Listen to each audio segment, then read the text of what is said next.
Now, I know you're going to be blessed here tonight. I know you're going to be blessed here tonight because I know Dr. Seif. And boy, where do I start? He is probably the most well-rounded man that I know. From the ballroom dancer to the, I think, retired commandant of one of the 2 police academies in Dallas, to a guy who rides a Harley, to a guy who runs a lot. I don't know if you're still running. You may have joined like I used to run. To a guy who's got 2 DMins, 2 doctorates of ministry, and is already completed all the coursework for a PhD from Cambridge in criminal justice. I think it's criminal justice. Yeah, he's shaking. Yeah. I mean, it's just probably the most well-rounded, brilliant man that I know. And I could tell you stories because I've sat in class with him because he was my instructor. And I remember I am one of his kids. And that's okay. Anybody wants to call me young, I'll take it. But I know you're going to be really blessed. And he's been I think it's called the president of the Union, Union of Messianic Jewish Congregations. He's been the president of that. So he's just a spirit-filled, brilliant, funny, blessed man. And I am blessed to be able to call him my friend. Would you please make welcome Dr. Jeffrey Seif.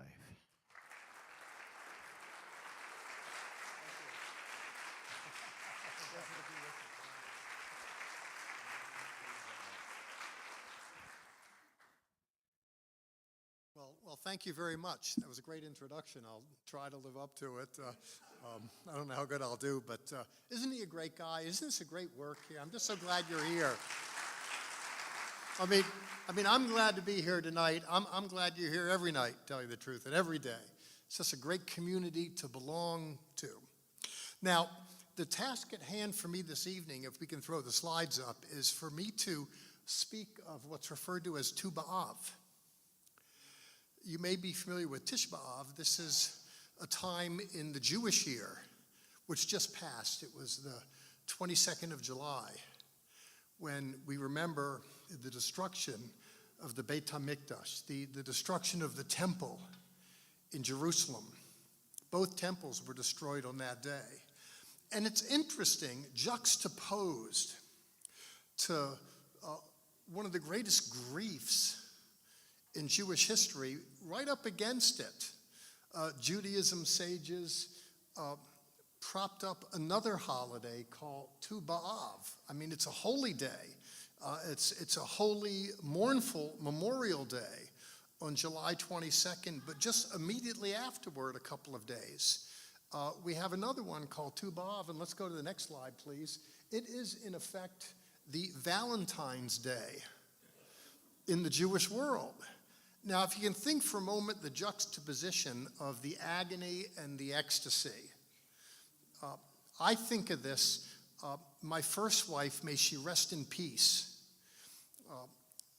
When I went back east to marry her, 2 days before the wedding, her father died.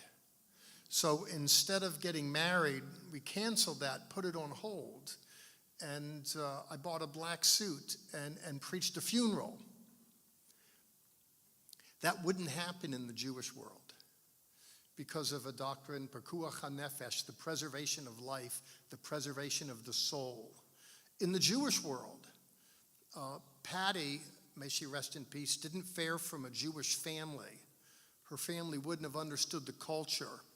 In the Jewish culture, even at a time like that, the wedding would go on because the engines of life have to outperform the things that go into decay, disarray, and despair.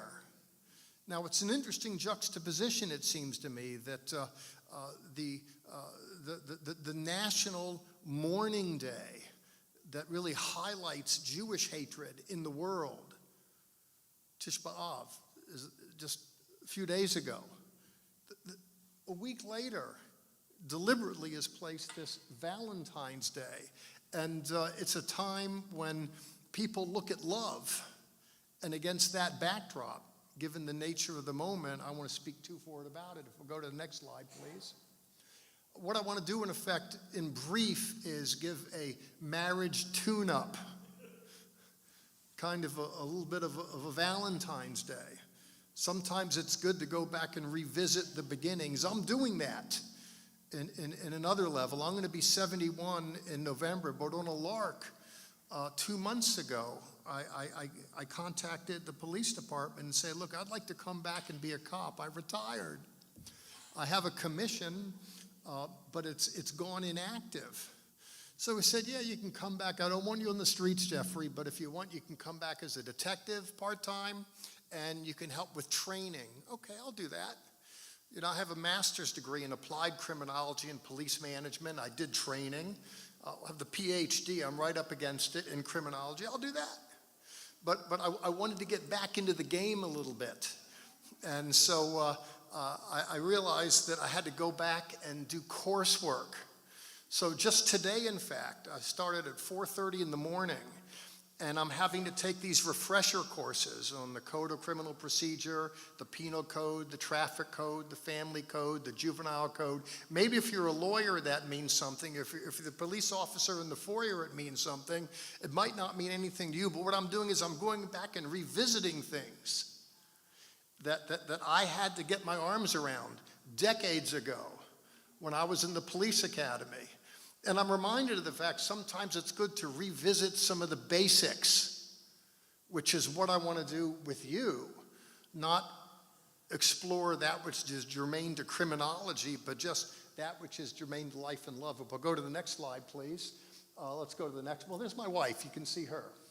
She's a happy woman, I hope. She's not here now. She wanted me to give regards. We're approaching our 11th anniversary, and she really thinks I'm the greatest guy in the world. And I'm fortunate she was never with anyone else. We married when she was 61. My wife died. She never married before, never been with a guy. And she just thinks I'm just the greatest. Again, she's got nothing to compare it with, so I'm good to go with that.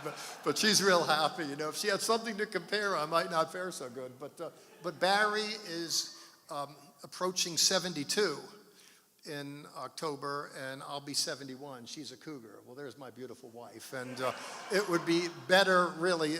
She just couldn't make it this evening because of another engagement. But I would love for you to meet her. She's just absolute best. I want to talk about two things this evening. The first of which is what I want to do is look at relationship trends. If I want to look at America, if I want to look at marriage, I want to look at kind of where we are in culture.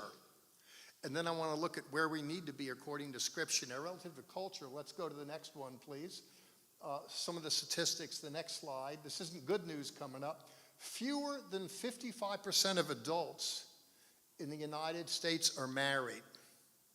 And the median age, the midpoint, the average for men when they get married is 30.8 years of age, and for women it's 28.4.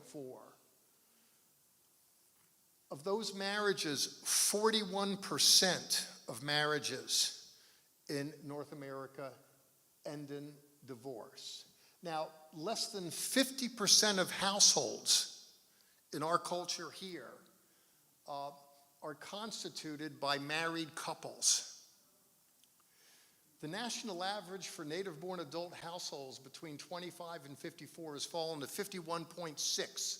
It's bumped up a little to 64 with a lot of internationals that are coming in, but you're looking at households in America, in large measure, are not constituted by married people. Let's look at the next.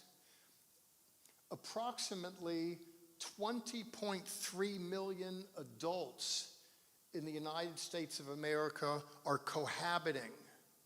So, I mean, there's a sense in which there isn't the necessity in our culture currently. A large percentage are cohabiting, and 80% of recent marriages were relationships that were ratified by people that were cohabiting. Let's look at the next one, please. First marriages. Now, this is a little scary, and I want to throw this out there because it really prompts the focus Is there biblical medicine for life's assorted hurts?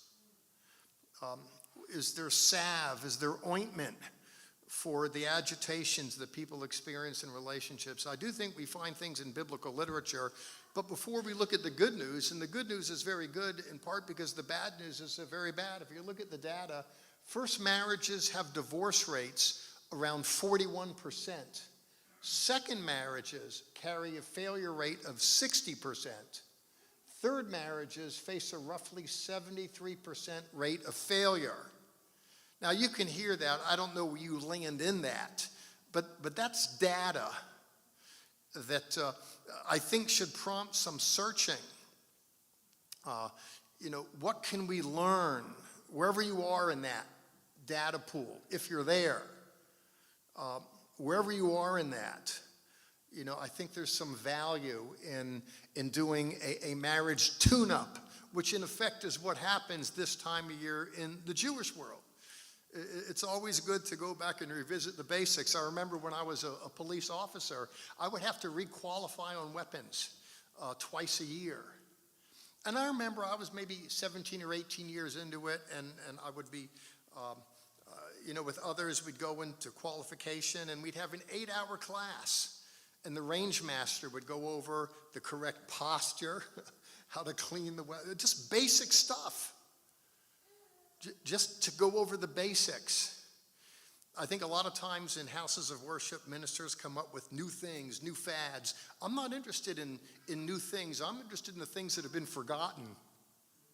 I think if something's not worth saying 1,000 times, it's not worth saying once. It's good to do a review. And what I want to do is a review with you. Let's go to the next slide, please. Because this is where a lot of it is in culture. Even people that haven't split can still be living in separate constellations, as you can tell by the facial expressions there, the body language, and where they're sitting proximate to each other. Let's go to the next slide, please. Now, what I think I've learned about love later in life is what I want to get into with you. When Barry and I married, she was 61, never been married, and I was 60, and Jack Hayford flew in town. You might not know who he is, a great pastor, great friend, just did the wedding for us. And he said, you really ought to tell your story, which I'm not planning on doing here. But one of the things that Barry and I talked about was maybe doing a series on how to find love later in life. Because a lot of people, as we make our journey from the womb to the tomb, partners shed for one reason or another, death claims, if not divorce. And the question is, can people rebound and recalibrate? By the way, I think it's very important for people that are my age. I'm going to be 71 in November. To keep on recalibrating, to keep on reinventing ourselves, to keep on living. I know I'm going to be dead soon. As I'm staring at 71, I know that the better part of my life has been lived. But I don't plan on dying until I die. There can be a tombstone, born November 9th, 1955, died September 28th, 2029, whatever, and there's a dash in between. A lot of people die before that last date on the other side of the dash. No more dream stuff, no more enthusiasms, just kind of drifting through life. And, there's a lot of, if you've ever driven down the road, you've seen an animal that got run over. A squirrel here or this. There's a lot of roadkill on the highway of life. And that's true certainly in relationships. It's true as well in other ways as well, where people just give up the ghost and stop living. Well, what I want to do with you is share some reflections on biblical literature. Let's go to the next, please. I want to go back to the basics. Let's go to the next. Is there a compass? Is there something in biblical literature where we can find true north? Let's go next. I want to look at first in Genesis chapter 2, verse 24. I'm going to review half a dozen or so verses with you that speak to, for, and about marriage. The first of which in Genesis 2, let's go to the next, please. You might be familiar with the text. A man leaves his father and his mother and clings to his wife, and they become one flesh. Now, it's a little trippy. It's a little hard for those of us that raise kids. You know, I know my kids have grown up, and it was a real crisis for my first wife, Patty, may she rest in peace, because she was the sun, and the boys were little planets that revolved around the sun. But what happened as the boys got older, they found women that were more interesting than their mother. You know, and it's a sense of loss. It's something of a crisis.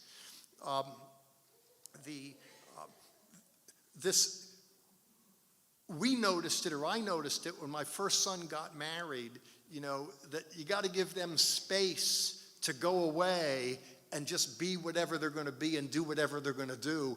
The season has ended.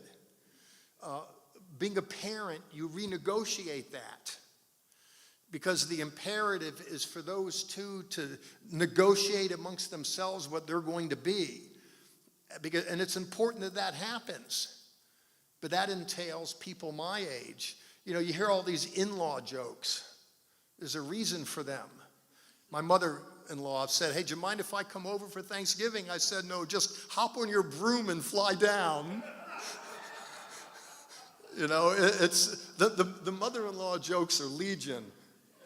And the father-in-law jokes. Well, never mind for the moment giving other people space just to do what they do when they couple. The imperative when we marry is for the two of us to become an effective bond and unit, one flesh. Let's go to the next slide, please. A man leaves and clings to his wife. That's what I want to focus on. The next slide, please. I want to look, there you go. There's some clinging there. It's not, you know, X-rated or R-rated. Let's go to the next, please. Cling. In Hebrew, etymologically, it harks to a term that means to fasten together. What you want to think of is that your marriage is, in no uncertain terms, the most important thing in your life, humanly speaking. Other relationships pale in comparison to it. It becomes problematic if you have people that are married ostensibly, but then the eyes and the mind start wandering in other directions. It's not good. To be cohesive, there's this clinging together. Let's go to the next, please. Ecclesiastes chapter 4, verses 9 through 10. I'm just going through verses real quick. When this is over, you're not going to say, "Oh, he's a great speaker, he's a smart guy." You're going to say, "What a great book." The Bible. If you go to Ecclesiastes chapter 4, you might be familiar with this. Two are better than one because they have a good return for their effort. For if they fall, one will lift up his fellow, his companion. But woe to the one who falls and has no one to lift him up. You know, as we make our journey from the womb to the tomb, we don't want to travel alone. Now, if you're not married right now, I don't want to give you cause for grief. There's other sources of community. And if you're not married now, doesn't mean you won't be married later. But as we journey through life, we want to partner up. Let's go to the next slide, please. I want to focus on two. And the purpose of the two is for one to lift up. Truth be known, as we make our journey through life, there's a lot of stimuli, there's a lot of energy that comes away that's negative. It's depressing, it's discouraging. The word discourage means to suck courage out. Encourage means to infuse courage. And the truth of the matter is that life can tend to be deleterious, to kind of pull us apart in different ways. And as we journey, it's the task of the other to lift up. Let's go to the next slide, please. The word there that I want to hope, well, the picture is someone giving an arm up, a lift up. That's what we want to do, which is one of the reasons why it's problematic when you find in marriages people that are incessantly critical of the other or trying to reform the other. You know, some people marry for an ideal, they think they got a raw deal, and they go searching for a new deal. And in the context of the relationship, you know, where he wants her to be more like this and she wants him, and people fight and fight. I've never heard of anyone in the context of a fight saying you're right. You know, it's when people argue, the question isn't who wins the argument, the question is who decides to stop fighting first. Who wants to throw in the towel? First, the purpose of the relationship is to lift up the other, not to put the other down. Now to the word study, the etymology, the root of the word. To the next slide, please. To lift. Kum, what we want to do in our webs of relationships, it's good generally, but it's particularly true in marriage that we begin to, give others a lift. We want to be the kind of person who lifts up other people. Some people have these invisible letters on their forehead, EGR, and it stands for extra grace required. That is, when we're proximate to them, it's like there's a vortex sucking all this negative energy, and you want to be proximate to them, but you have to guard your soul because you can just get drawn in. Well, there's lots of people in this world, there's lots of problems in this world, and I want to be part of the cure. So I'm game to help EGR type folk. But as a rule of thumb, certainly in our relationships, we want to be giving a boost. There's some people, they're prolific, their energy kind of lifts up others, they help others. I mean, there's lots of problems in the world. Some of us want to be part of the cure. We're game to kind of just telegraph that. Well, certainly you want to see that in your relationships, in our marriage tune-up. Mark chapter 10, verse 9, the next verse, if you will. Here we go. What God has joined together, let no man separate.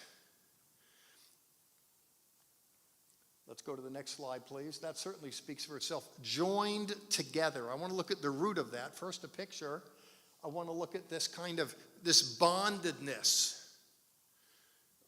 Joined together. Where does that come from in the Greek? Let's go to the next slide, please. It's to yoke together. And it's interesting. Now, I'm not trying to say that marriage is like two animals just stuck together under a burden. That's not what I'm looking to telegraph by the picture. But if you look at domesticated farm animals, that yoke, this is a plow that's attached to that. They work together.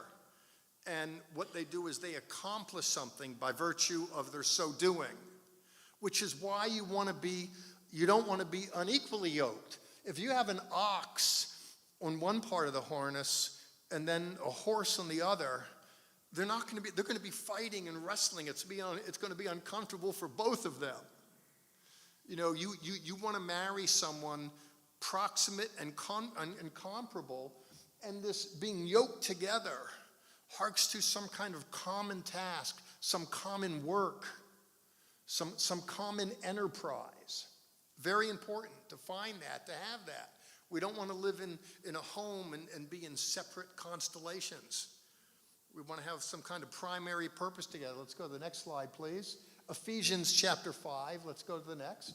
Husbands, love your wives as Messiah loved his community and gave himself. Husbands ought to love their own wives as their own body. The word love in Hebrew, ahav, is interesting. Abraham Malamet, professor at Hebrew University, Jerusalem, argued, for as much as Christians talk about love, they don't even know the meaning of the word. Ahav in Hebrew is a verb. It means to do good on behalf of. It's not a feeling. That young lady beautifully read, thank you, Devarim, Deuteronomy. If you want to just fast forward a little bit, you get to the Shema, which we recite afterwards. V'ahavta et Adonai Elohecha v'chol levavecha v'chol nafshecha v'chol v'yodecha. V'ahavta et Adonai. You shall love the Lord. It's not a feeling. It's not a Sweet 16 magazine. Love is this. It's a verb. And this, husbands, love your wives. To understand the word, to me, it's striking. It's very important. Sometimes we misunderstand words. But let's go to the next slide, please. Love your wives. And in conjunction with, he speaks of giving yourselves up for. Giving yourselves up. Let's go to the next slide, please. My wife really likes that picture. To me, that's just like quintessential manhood. There he is, taking some of the arrows himself, shielding his kid, looking to raise him, an open Bible. It's the picture of male as protector, which, by the way, is the best way to understand. You might be familiar with another verse in Ephesians where Paul says the husband is the head of the wife, as Messiah is the head of the church. And saying the husband is the head of, people typically look at that in some dominical sense, as in ruler over. He's the boss. He is the dictator. He is the heavy. Now, in Greek, there's different words for head. There's the Greek word for arche. You might be familiar with, archangel. There's angels. There's a hierarchy of angels. He's the archangel. He's the head. Arche is the Greek word for head in some kind of authoritative, dominical sense. There's an archbishop, the archdiocese. He's the head of the bishops. When Paul says that the husband is the head of the wife, he doesn't use the word in Greek arche. He uses another word, kephle. And kephle is a word for head, but it's another image entirely. If you can figure a dozen guys in Vietnam going through a forested area, you have a lieutenant, a sergeant or two, or a couple corporals and privates, and they're going in a wedge formation through a thicket, through a forest. It's a V formation, like you'll see birds flying in a formation. And there's the guy at the tip, at the head. It can be a private. He's the head of the pack. It doesn't mean he has more authority than others, but it's his job as the head to be on the lookout to see any snipers in the trees, any tripwires, any problems. It's his job to be particularly vigilant, to take care of. He's principally responsible for his enterprise. That's what Paul's getting at here. Let's go to the next slide, please. That he gave himself up.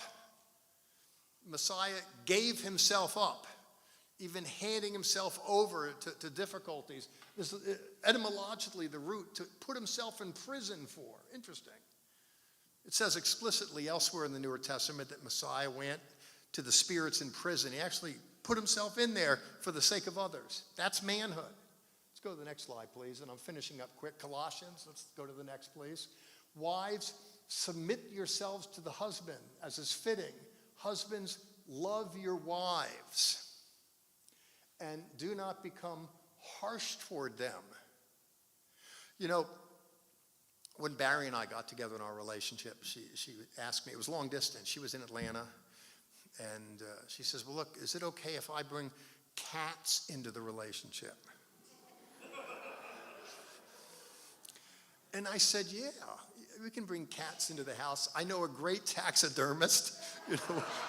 What it is when you come in, you can, it was a joke. It was a joke. No, whatever she wants, she gets, We have two cats now.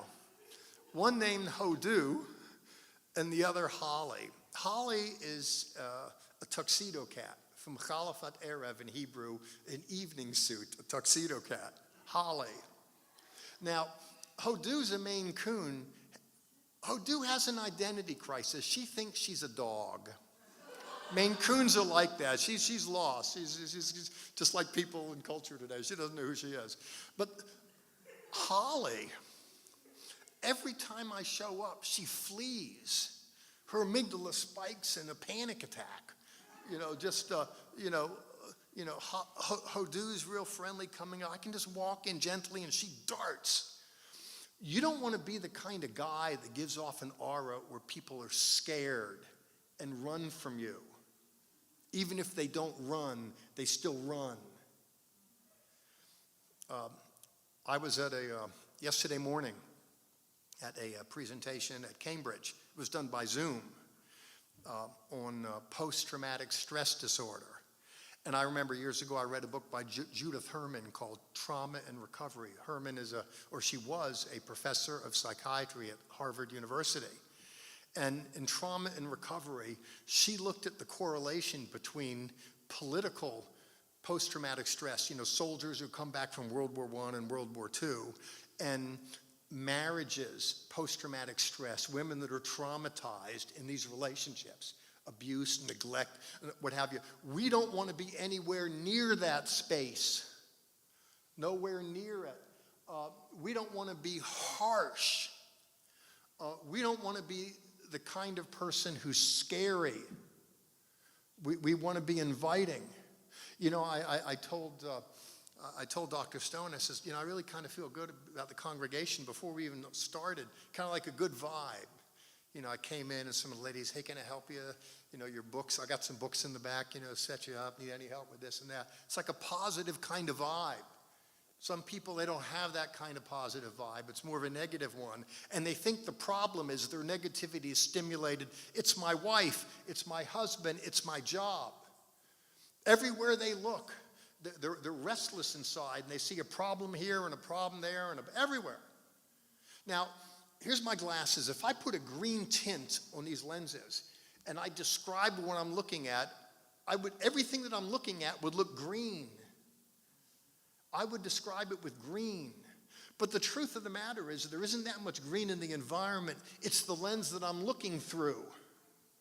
And with the harshness and the judgmentalism and what have you, people think they're describing, well, here's the problem with her, here's the problem with him. They think they're describing other people, but what they're really doing is describing themselves.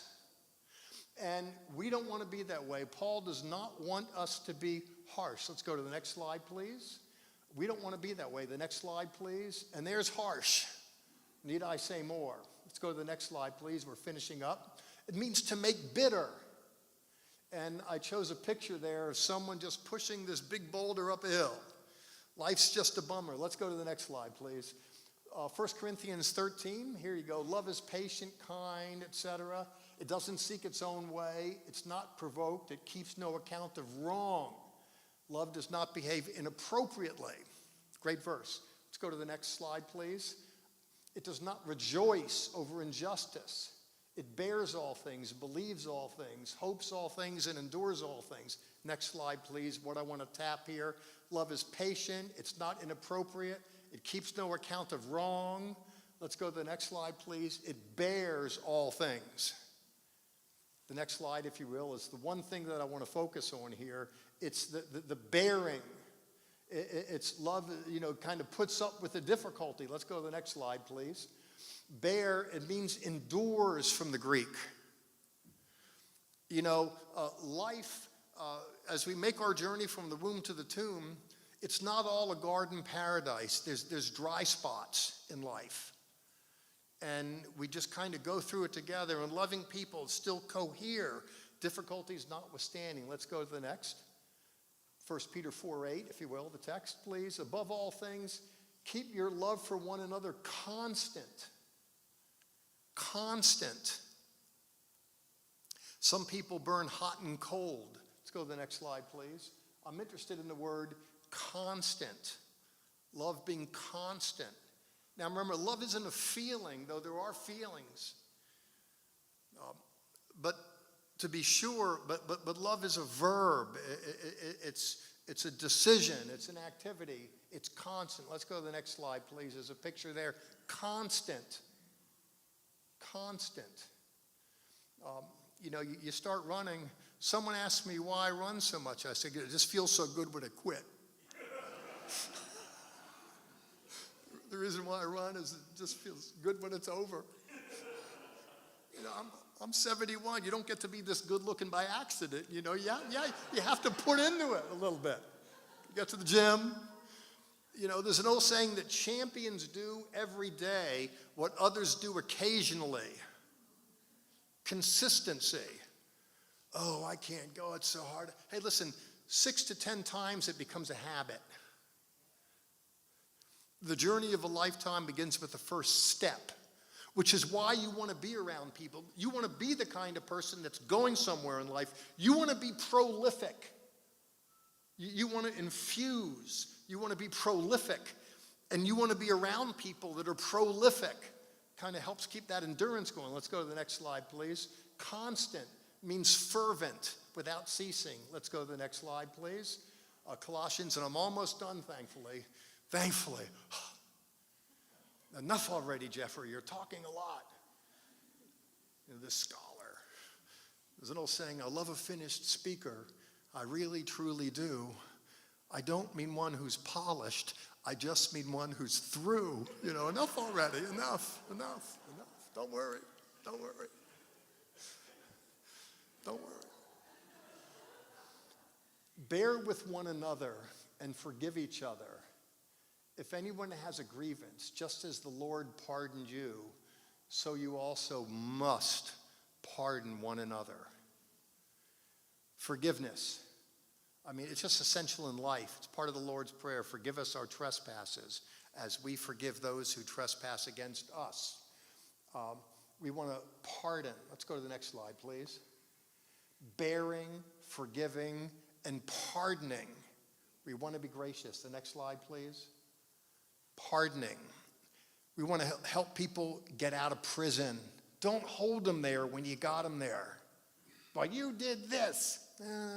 It's not the way we are. Everyone does a little stupid. You know, at the end of life, I've done things that are stupid. I've done things that are good. I just hope the good things outperform the bad. But we all dish out a little bit of both. There's nobody perfect in the room. And, you know, a little bit of grace. Let's go to the next slide, please. Pardon means to release. Don't hold it over them. We've all done some dumb stuff. Not because we're wicked, not because we're horrible, just because we're human. I mean, we're out here in this world. There's a lot of negative stimuli constantly bombarded. We don't always hold up as we should. We want to endeavor to be forgiving. The next slide, please. In closing, and there's nothing worse than a preacher who says in closing and doesn't close. I know you don't do that. In closing, and 20 minutes left. I thought he said, I'm not going to take this guy seriously. Let's go to the next slide, please. According to Scripture, the principles shared today will help us tune up and tighten up our relationships. That was the task. I asked Dr. Stone, what would you like me to talk about? And this is kind of where we landed. I kind of took his lead. It's not like I go around the country giving this speech. I put it together for him, and I shared it once last week, and we'll be done with it. But the principles, I think, will help us tune up a little bit. Let's go to the next slide. Tuning it up. Let's go to the next, please. The principles are biblical ways which help us be more successful in life and happier while in the process of living it, in my opinion. Let's go to the next slide, please. See, and by the way, I like visuals. Do you know visual stimuli is 60,000 times more potent than auditory stimuli? Just hearing a speech, okay. But I like to weave in visuals because it creates a life force because of the way we're wired internally in our neurosystem. If you had your neurons in your brain, just one next to the other, and you put them out in a straight line, do you know how far that line would go? 4 times around the earth. 100,000 miles of wiring just in here. And, the visuals hit more of those neurons. And there's a picture here I want to finish up with. There's someone who's just unhappy, she doesn't, it's just not going right, but the gospel is God's extending a hand. It's his reaching down to you mankind. And there's so much tension in the world today over marriage. I do think when I look at biblical literature, we find good news for modern man and modern woman.